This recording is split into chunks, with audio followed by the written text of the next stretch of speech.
my lawyers were leading me to believe that I was going to win. And they told me what I wanted to hear rather than what I needed to hear. All right. I am thrilled to have Michael Santos with me today. He is going to give you a different perspective that I guarantee you have not seen. So welcome, Michael, to the show. I am thrilled to have you here. Really glad to be here. Thanks so much for having me. And who is Michael? So I'm a guy who made a lot of really bad decisions as a young man. When I was 20 years old, I saw the movie Scarface, and it led to me making some really bad decisions, which I did from the time I was 20 until I was arrested when I was 23. That was in August of 1987. I made every bad decision a guy could make, went to trial, perjured myself on the witness stand. After the trial, a jury convicted me on all counts, and that was really the start of the change in my life. So went through, a judge sentenced me to 45 years in the federal prison system. I was convicted under a law that has since changed. So I was able to complete that term in 26 years. But the lessons that I learned while I was in prison really put me on a path to work toward making an impact in the lives of others. I completed my obligation to the Bureau of Prisons. I transitioned from prison to a halfway house in 2012, finished in 2013. And ever since then, I have been really building a career around the lessons that I learned from leaders who helped me through those 9,500 days that I served in prison. Wow. Yeah, so I heard about you from Justin Paperny, and he was telling me that you were a very large part in him getting through what he got through. Okay, what motivated you to help other people and not just want to walk away from this and forget it forever? Well, so I was very fortunate that at the start of my journey in 1987, I started in solitary confinement. So I'd never been incarcerated before, but I was in the hole for the first year of my prison term. And since I'd never been in prison, I really didn't know that prison was any different. I just thought that's what it was going to be like. And I went to trial, as I said, and it was after a jury convicted me, but before I was sentenced, that a very kind officer in the jail brought me some books, and those books really changed my life. One of them was Frederick Douglass, who was born during the era of slavery. He was born as a slave, lived the first 20 years in slavery, but then he escaped. And I remember reading that book because when you're in prison, it's kind of like what you feel. You feel that way, even though, I was there for my own own bad decisions. When he escaped, he didn't go on to just live his life. He went to try and become a force for good. And so he had to learn how to read and write and communicate. And then he became a force for the abolition of slavery. And I remember reading that book in that solitary cell and thinking, well, maybe that's something I can do while I'm in here, is find a way to make amends and atone. And that led to another book, which was the Republic by Plato, which really helped me see the world from a different perspective. Instead of looking at it from what I was going through, think about what could I do to make an impact on society? And it led me to start thinking about people like you. And that really had a big change on my life. And it guided me through the 26 years that I served. Wow. That is honestly so inspirational for me. I didn't realize that you had been in solitary. For the first year. After that, I went to prison and I was Right. in the regular population. But a year is a long time in solitary. Yes, it's a long time. So did you have books? Is that how you got through that okay? Well, the first part, I was deluding myself into believing I wouldn't get convicted. So I made a series of really bad decisions that I focused going, all in on that concept of winning at trial. But a jury saw through everything and they convicted me. That all the members voted unanimously that I was guilty, and I was guilty. So, it was, if I start off with a bad mindset, the books changed my mindset. When we're done, can you share that list of books with me and I'll put it in the description? Yeah, I could just tell you right off the top. There's Okay. many books, but in the beginning, the first one was Frederick Douglass, the autobiography of this fellow who was born during the era of slavery. The second was The Republic by Plato, which told the story of Socrates. And Socrates really spoke to me because, he was in jail. And since I didn't really know what philosophy was, I like to say I probably didn't know how to spell philosophy at that time in my life. But he was in jail. He received a visit. He was waiting for a death sentence to be carried out. And when I saw how he responded to that, it really helped me to think differently, because he was not thinking about himself. He was thinking about the democracy in which he lived, and the role he had as a citizen to do good at all times, regardless of what was going on. It helped me put that book on my chest and lay in my cell and think about, is there anything I could do while I'm in here that would cause people to see me differently? And that led me to this three-pronged approach. It was, one, people like you, they would say, well, if we're going to look at him differently, he's got to do something. And so one was, what would they want? It would be get an education. And two would be to contribute to society in meaningful, measurable ways.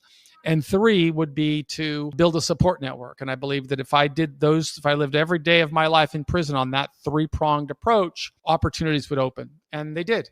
And so those were the first two books, but then there were many others. At that time that I was going into the system, Nelson Mandela was getting out of prison around that time. So I started reading about him. There was a lot of literature about him, and he'd served 27 years, I think. So it was similar to the same length that I would serve. And I really admired that he had a great attitude and no bitterness. And even though he was in, the injustice was that he was in prison in the first place, but his response really empowered me and gave me a sense that I could find a way to make sense of that. So those three books, and then there were many, many others, but those were the three I would call the catalyst that led me on a better path. And then you wrote books. I wrote a lot of books in prison. Yes. Yeah. That is so amazing to me. So how do you publish a book from prison? Well, it's like anything else in life. It's a series of incremental steps. So first, I'd been a terrible student in high school, and I knew that I had to learn to write. And it was Frederick Douglass that kind of taught me that. You know, he had to learn how to write. He was illiterate. He'd never had an education. I'd gone to school, but I was not what you would call a good student. And so I had to really train myself by reading and writing and eventually going to school. And I got an undergraduate degree from Mercer University. And then I got into a graduate program at Hofstra University and got a master's degree. And through that process, since it was all through writing, I developed more confidence as a writer. So I got to become friends, and they were my mentors, with many leading penologists in some of the best universities in the world, Stanford and Harvard and Princeton, and they'd come and visit me. And they invited me later to start publishing with them in their books. And I wrote chapters for them. And then they introduced me to publishers. And that led me to writing a couple of books that were used in universities, which helped me build my resume. And then I wanted to reach the mainstream. Of course, this was all pre-internet era, so it was different from now. And I wrote a book proposal and submitted it, and an agent agreed to represent me, and we got a deal with St. Martin's Press, and that was Inside Life Behind Bars in America. And then the internet kind of did start, and it became a lot easier because you could use Amazon services to publish books. And I've published, I don't even know how many through that service. And that you brought up a point that I wanted to ask you too, because the difference in our society between 87 and 2013 and the tech and all that stuff was a pretty huge leap. What was it like going in 87 and getting even the halfway house, in 2012? I could use like a visual here for those of you who could see me, is that my wife gave me this phone. So I got married in prison. So from my writing, I built a very strong support system in prison, and some students, started research me, and that led me to a relationship with Carol in 2002. And it led to a correspondence and a relationship, and we fell in love and got married in a prison's visiting room in 2002. And we've been married now for 22 plus years. And it was always this idea that I would build a career around my journey, and I had to learn everything. I'd never sent an email, a text message. I didn't know what a mouse was. I had to learn everything. But I was very fortunate to have a lot of people who wanted to help me. In fact, Justin, you spoke about Justin. I remember when I got out on a Monday, and I got permission to go get my driver's license on a Wednesday. And it was my first time in society in 25 years. So I'm in San Francisco, and it's a very busy urban area, and I had no idea where to go. Okay. I mean, I've been in jail for 25 years, and I'm doing my last year and a half. And I called Justin, and I'm talking to him after I learned how to use the phone, and he's navigating for me using GPS, and he said, okay, take a left here and go straight there. That's a very funny memory that you just brought up, actually. That is so interesting. Yeah. Because that is a huge chunk of time. I can't even Yeah, to put it into perspective, we're in 2024. So I was in for 26 years. So it'd be 34, 44, 2050. So you got to be in there until you don't get out until 2050, and you got to stay strong and motivated. And that puts it into perspective. How long? It does, I don't know. It's for that. It's true because looking forward like that is more daunting than looking backwards, I feel Yeah, like. because we could all remember 1987. That was the Right. year of Miami Vice and Oh long my time god. ago. Yeah, things were definitely, oh my goodness. So, how did being in there impact your relationships with your family? Now, clearly you met your wife while you were in there, but the family that you left when you went. Well, I was very blessed to have a loving two. My parents were very close to me. I'm heartbroken, of course, as any parent would be. My grandparents initially stopped talking to me because I was such an embarrassment. And it took probably 4 years, I would guess, before I reconciled with them. My grandfather passed away when I was probably my 10th year. My grandmother's 103 and still very strong and lucid, and I get to see her every week. My father passed away when I was maybe in my 15th, or no, Carol was with me. So maybe my 18th or 19th year. And then my mother passed away. My mother was fortunate to be alive when I got out, and she got to see me build my career. And I'm very grateful for that. But she passed away in 17. So my family now is my two sisters and my grandmother and my wife. Well, I'm sorry for your loss. That's a lot of loss. So, Yeah, well, I think it's part of the life's journey. I'm sorry for them that they had to miss all of.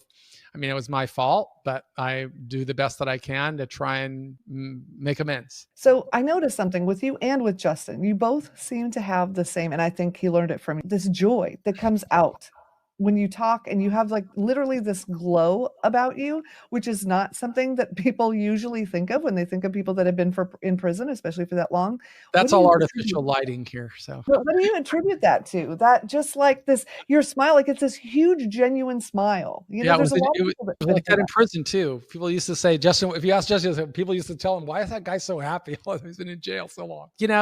I think all of us are in life. We're on a journey, and we've got a role and a responsibility to try and live our best life and contribute. I learned that from leaders. It allows me to really live in a state of gratitude that I think many people don't get to experience, because you come out here and you take the world for granted, but every day is an incredible blessing for me. And I'm super grateful wherever I am all the time. I work 7 days a week, and I consider myself to be like one of the luckiest guys on the planet to be able to do what I do. But it's still very much in my head. I mean, I still dream about prison because it was a big part of my life. For a long time, I was really incarcerated a bigger portion of my life than I was home. I think right now I'm like crossing the fulcrum where I've been in society longer, but it's still it'll always, my career is about prisons, and that's what I try to do, is improve outcomes of the system on a macro scale. But it is all of my work, and I'm in it every day. So the drug thing, the time that people get for drugs, it seems like, and I don't know if it's gotten better, but it was really intense for a little while. People with a little bit of drugs could go away for a long time, and people that committed more violent crimes were getting let go. Is it still like that? And do you think that that's right? Well, I was convicted during a different era, right? Ronald Reagan was the president at that time, and it was the start of the war on drugs. And I was not just selling a little bit. They have a crime that's popularly known as the kingpin statute, where you have a control over 5 or more people. There's 3 or more overt acts and substantial amounts of, which may be subjective, but in my case, I would say, anybody would say it was substantial amounts of money. There was no violence, but the government really wanted me to cooperate against other people. I didn't do that, and I paid the price. I went to trial. I paid the price. I didn't accept responsibility or remorse. And if somebody was convicted of that kind of crime, it's a little bit different than just regular drug trafficking, because you're convicted of being a leader and an organizer. And there are more. I thought that I was shielding myself from prosecution by hiring other people to do it, but I was actually committing a greater crime. And that's all the wisdom of a 20-year-old, that you don't know what you're doing. Do I think it's right or wrong? I'm a big believer that we should change the way we measure justice in America. Instead of measuring justice by the turning of calendar pages, I think we should, as a society, would be far better off if we focused on, measuring justice by an individual's efforts to reconcile with society or atone and live as a law-abiding citizen. And I would say that we should have, that's really a staple of my work, is to get people to learn that we should work toward earning freedom through merit and not just through the turning of calendar pages. So that I would submit that if any of American were to say, what do we want our prison system to produce? Well, we want people to come home as law-abiding, contributing citizens. But our system doesn't get that result. It results in intergenerational cycles of failure and, the proliferation of gangs and unemployment and homelessness. And there are just a series of collateral consequences that follow with long-term imprisonment. And I just think that that is a flawed public policy to obliterate hope and to let somebody know that I was as ready to come home as I ever would be after 8 years. I was not 20 anymore. I was 30. I had a master's degree. I could have gone on to build a life, but there was no mechanism. So I had to do another 18 more years to what end? But it is what it is. I've learned to live with it and to try and make the most of it. So let's say somebody's facing, they're watching or listening or whatever, or maybe they're incarcerated now and they're facing a long time like that. What would you say would be the top things to help them get through it and come out like you did instead of just come out and reoffend? Well, that's exactly the courses that I create and teach, as I teach that program. And I would love to say that I created it myself, but I really just learned from leaders and like Frederick Douglass or Socrates or Mandela or Bill Gates and Steve Jobs and anybody else, and live as if you're the CEO of your life. And you got to start by, it's a 10-part program. And the first part is you really have to define success. So I would tell that person, what is success in your life? You can't change the past. You've got to be thinking about where you are, what situation you're in, what's the best possible outcome. And to the extent the person can define that, then they can go on to the next module, which is, well, what are the clear goals that are specific, measurable, action-oriented, realistic, and time-bound, smart goals that are going to align with how you define success? If I said I wanted to be, a business person, maybe I shouldn't be reading books by Louis L'Amour and Westerns and Danielle Steele romance novels. Maybe I should be reading books about how other successful business people think and develop my mindset in that. If I want to be a novelist in Westerns, maybe that's what I should do. So I would encourage people to define success and then set clear goals that align with them. And those are the prerequisites to the path. Once you've done that, then there's an 8-part module that says, well, you got to have the right attitude. You're not doing this to get out early. You're doing this because you want to change your life, and you measure the right attitude by having 100% commitment to success. The next module is about an aspiration. Although the system may tell you you're worthless and you can't do anything with your life, you've got to see yourself as something more than what the system is telling you. So you want to aspire to becoming something more. I used to aspire to say, I'm going to be able to put on a suit and tie and I could walk into any room and nobody will know I served a day in prison. So if I could see that, then I know, okay, what do I have to do to get there? And that's the next module, I guess it's the 5th after the prerequisites, is action. You've got to take action. So you've got to take incremental steps, knowing that every one of those little steps is advancing you along the way. The next module is accountability. You've got to create your own accountability metrics, just like you do. If you want to build your media empire, you've got to have accountability metrics. How many shows are you going to produce? How many guests are you going to find? Where are you going to get distribution? So accountability is important in prison because you're waiting for years to pass, or in some cases decades to pass, and you got to stay on the path. The next is awareness. You got to keep your head in the game at all times. The opportunities open for me, they were open for everybody, but not everybody saw them. So if you keep your head in the game, if you're aware of opportunities, you will seize them. And then the world also becomes aware of you and they start to invest in you. And that's what happened to me. A lot of people invested in me and mentored me. And then the next module is authentic. You can't be fake. The world's full of happy talk, but not full of people who really do it. So you've got to be authentic all the way through. The 9th module is on achievement, celebrating every little achievement, no matter how small it is. And number 10, I would tell them, you got to live in gratitude. You got to appreciate the blessings that come your way, because it's those little blessings that put you on a path to more opportunities. And that's our 10-part course that that resulted from the lessons I learned from leaders I studied. That is so incredible. So practicing gratitude, when you're in prison, you got 10, 20 years. What kind of things were you finding to be thankful for? Well, everything. I mean, I was thankful that that an officer brought me a book about Frederick Douglass, because if he didn't, I would have perhaps been influenced by a lot of the negativity that was around me. A lot of people in prison will say the best way to serve time is to focus on the world in here and forget about the world outside. But I had just the opposite mindset. I had no interest in becoming a super criminal or a super prisoner or anything along that. My focus was always, I want to emerge from here with my dignity intact and with opportunities to thrive and prosper. And because of that, I could be thankful for that inspiration and hope, because it led me to believe that I could do a lot more than what the system was telling me I could do. All right. So now here's, I watch court because, I'm interviewing the judges and doing all things. So I do that. And some of the judges will tell people, especially if they're on deferred adjudication or whatever, and, they're violating, and the judges will try to explain to them, look, things aren't going to be pleasant in prison. So you really want to do what you're supposed to. Did you find that you could stay out of trouble? Okay. Because a lot of times, and of course in movies or whatever, they make it look like it's just like, completely run by everyone in there. And what is it? Can you stay out of trouble when you're in prison? I mean, I did. But it's not. I'm not going to say it is easy. The prison system is not designed today to inspire people to make good decisions. It is really seems exquisitely designed to obliterate hope and to tell you that don't even share a common humanity with people. That is the system in which I felt as if I lived. But fortunately, mentors helped me believe that regardless of where I am, I've got to find a way to build and grow and contribute and get ready to live on the other side. And the more you get vested, the more work you accomplish, the more vested you become in that program. And then you start to become very protective of it. So you avoid disciplinary infractions, and you avoid because you don't want to lose everything you've built. So I was able to get through all 26 years without, a single altercation with anyone else.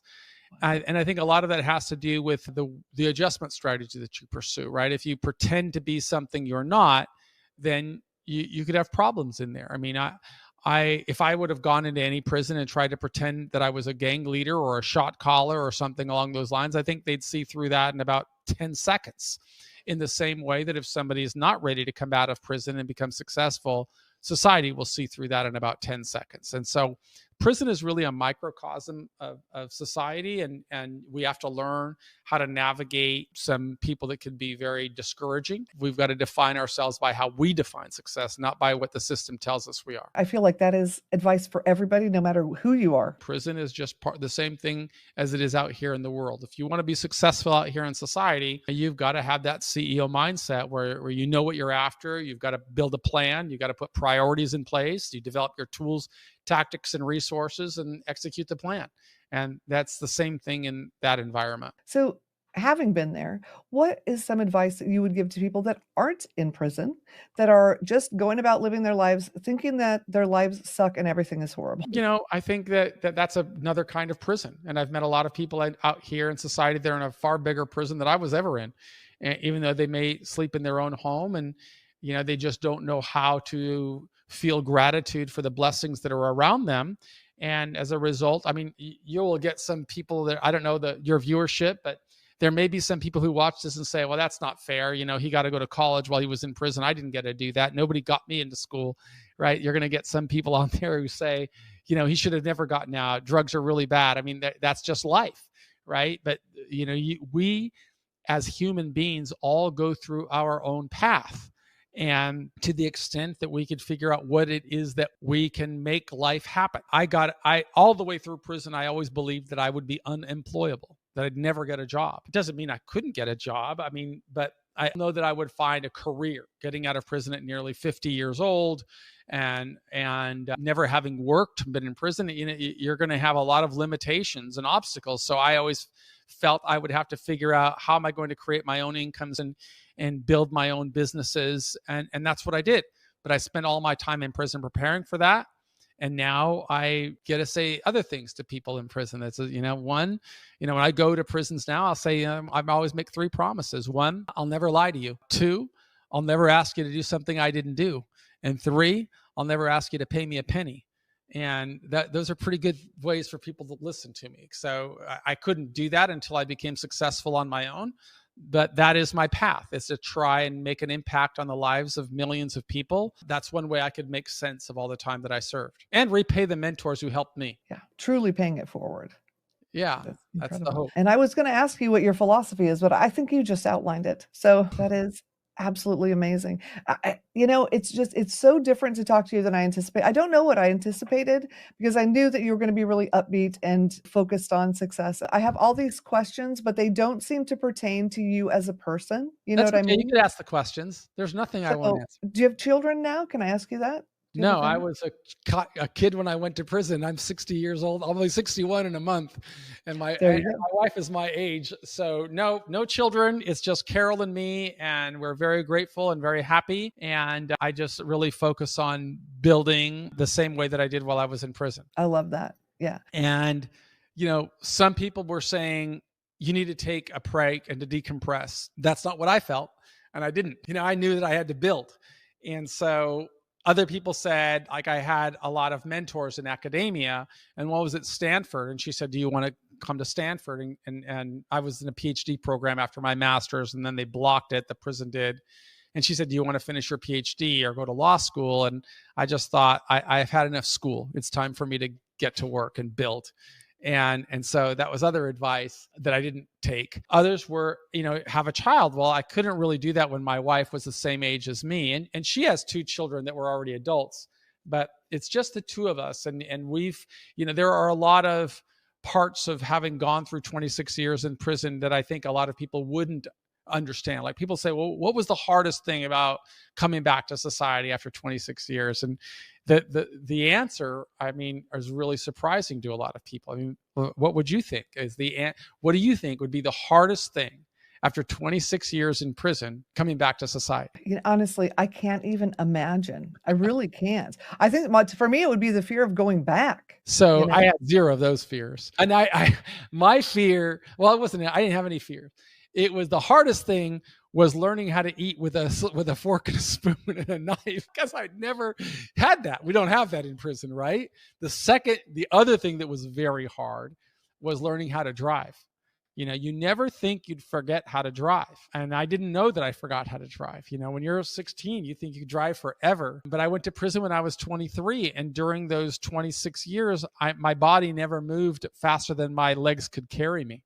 So my eyes adjusted, and I couldn't see the same way that somebody who lives out here, where, it looks like you're living in a video game because you've got these cars coming. And I didn't know that I forgot how to drive, but when I went to get my license, I realized, oh my God, I don't know how to drive anymore. And I passed the written exam, and I did pass the driving exam, but I can assure you wouldn't want to be on the street when I was learning. And so those are the hard things for me, but it was because of my adjustment and preparation. A lot of people come home from prison and they struggle with other things. The fear, as you said, of learning technology can be overwhelming. The fear of getting a job. I came out of prison super strong with financial resources and a massive support system. And I was a published author, and, a university invited me to be a professor. I had options that other people don't have. But all of that relates to my work now, because I try to show people in prison the things that I do today are only possible because of the lessons that I learned from leaders like Mandela and Viktor Frankl and so many others. And I think, a lot of people would say, like you would say, it's not fair that you got to go to college or that you came out with all this, but I think you've done the work. This was not handed to you by any stretch. You have done a lot of work to get to where you You'll are. find in society that there are a lot of people that love excuses, and they love to find a reason why they may not have achieved that they believe they're entitled to. When you expect nothing, right? Everything you've got to work toward, and you're grateful for everything. I can so relate. Yeah.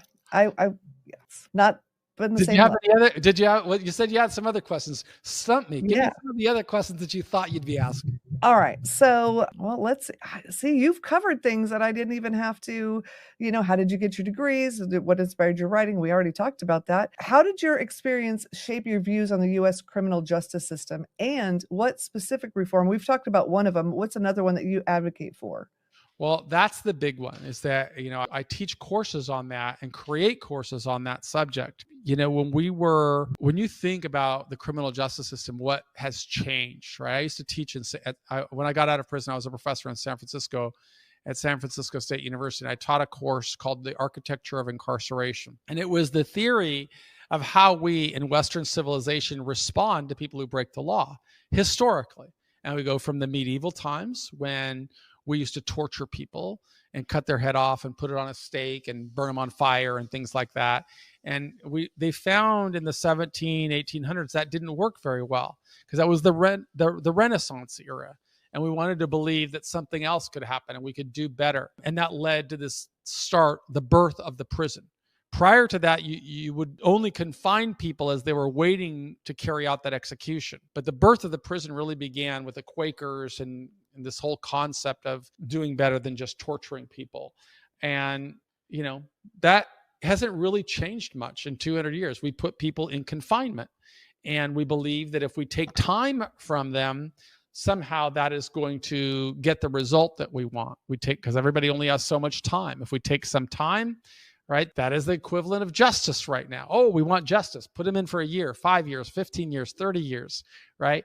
But in my view, we're solving for the wrong thing. That is, that what we really want is a good society. We really want people to work toward becoming better.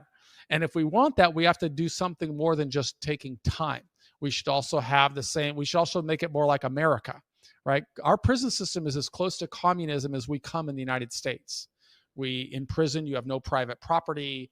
The individual is not nearly as important as the body, the state. They will tell you what you can study. We will tell you whom you can associate. They will tell you all these things. And then we as a society will point our fingers at other nations and say they violate human rights.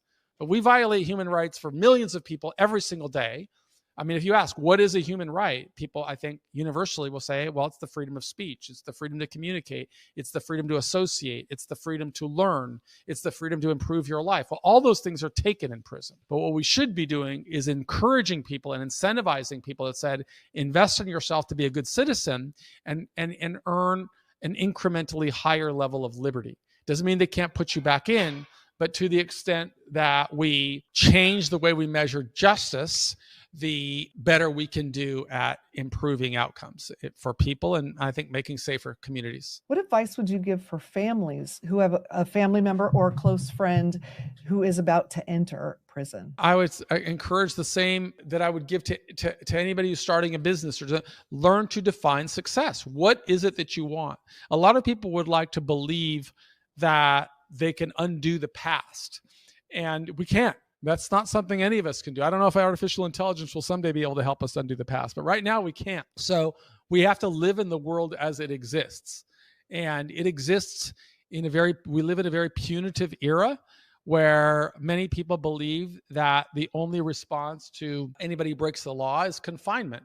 And, there's this old theory in psychology that when the only tool you have is a hammer, every problem looks like a nail. And, many people believe that the only response is put people in prison. And I don't think that's the right thing to do, but it is the way that it is. So I would tell people, prepare yourself to live in a very oppressive community, and then figure out a plan that will work for you so that you could come out strong with your dignity intact and with opportunities to contribute and live a life of meaning and relevance. Again, what was a typical day like for you when you were in prison, either in solitary and or out? It would depend at different stages of the journey. All right. I went in prison very young.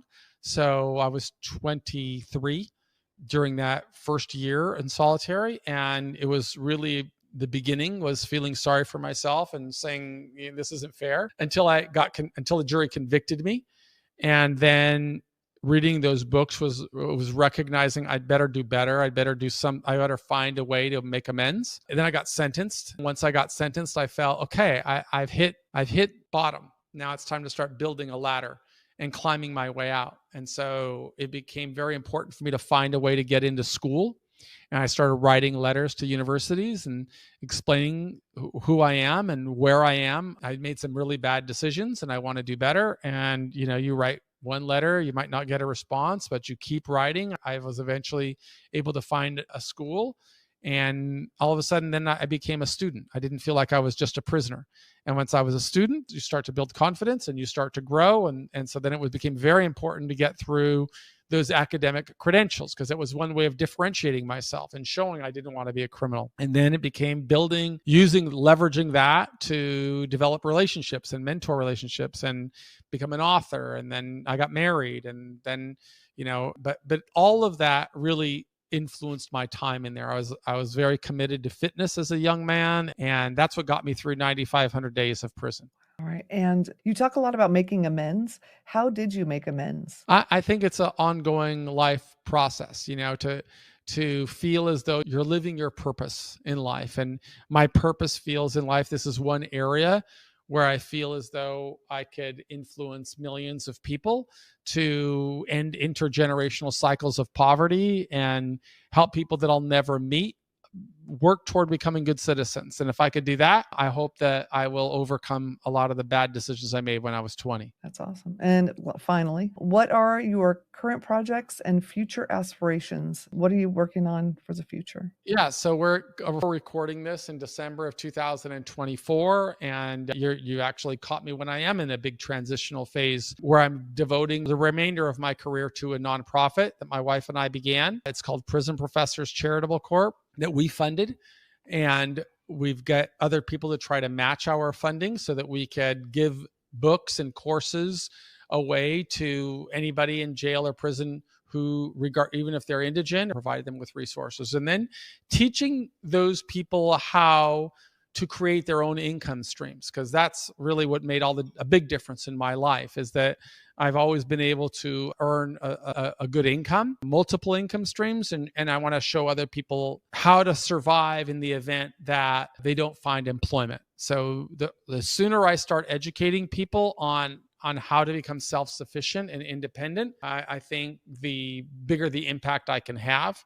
And that is my whole focus now in 25 with my wife. We travel a lot and go to prison communities, and I go into prisons and I provide books and we fund it. So that is my plan for 25. And as long as I'm continuing to work, that's what I'll do. I love it. And yeah, because if you teach people how to make money, then they are less inclined to commit crime. Yes. Once you have, it's Maslow's hierarchy. Everybody comes out of prison and believes that they want to do well. Unfortunately, when they come back to society, they're going to find a lot of obstacles. I try to let them know, expect those obstacles, because there are going to be many. When I met Justin, for example, he was really concerned that he wouldn't ever have an income because he'd lost his vocation. And I think that, and Justin had a degree from USC, but there are a lot of people that are that way. We've known, I don't work on the consumer side of our business. That's Justin's area, but we hire formerly incarcerated people. And a lot of them previously were professionals and have advanced degrees, but they are blown away by the collateral consequences that accompany a conviction, the difficulty in finding employment, the difficulty in recalibrating their lives. And so it's super important for me to help people grasp that and come up with a plan. That is what I had. So before we go, do you have anything that you want the audience to know or people to take away from this? I want them to always just believe that we could, regardless of what bad decisions a person has made in the past, they could always work toward becoming better. And as a society, I think that we should encourage that mindset. And we don't accomplish that end by obliterating hope. We want to give hope. And that's what Prism Professor stands for. I love it. Thank you, Michael, so much for taking the time to join me today. I so appreciate it. Thanks for having me.